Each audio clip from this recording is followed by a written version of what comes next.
நாணயம் வெளியிடுவது அவருடைய விருப்பம். ஆனா வெளியிடுவது யார் என்றுதான் கேள்வி.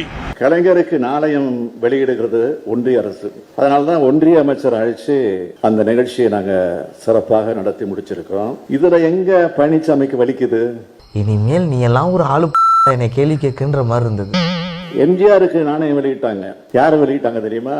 ஒன்றியத்திலிருந்து யாரும் வரல, அவரே வெளியிட்டாரு. பாரத பிரதமர் அவர்களை சிறப்பு விருந்தினராக கலந்து கொள்ள வேண்டும் என்று அழைப்பு விடுத்திருக்கின்றேன். எடப்பாடி பழனிசாமியை வெளியிட்டாரு. ஏன்னா ஒன்றிய அரசு அவரை மதிக்கல. உங்க ஊர்ல உன்னை யாருமே மதிக்கிறது இல்ல போல. என்னையுமே பாருங்க, மறுத்துட்டாங்க. இதுதான் அவருக்கு இருந்த மரியாதை. அவர் ஒரு முதலமைச்சராகவே நினைக்கல, ஏன் மனுஷனாகவே நினைக்கல. மனுஷனா மானரசம் வேணும், அது மனுஷனுக்கு தானே.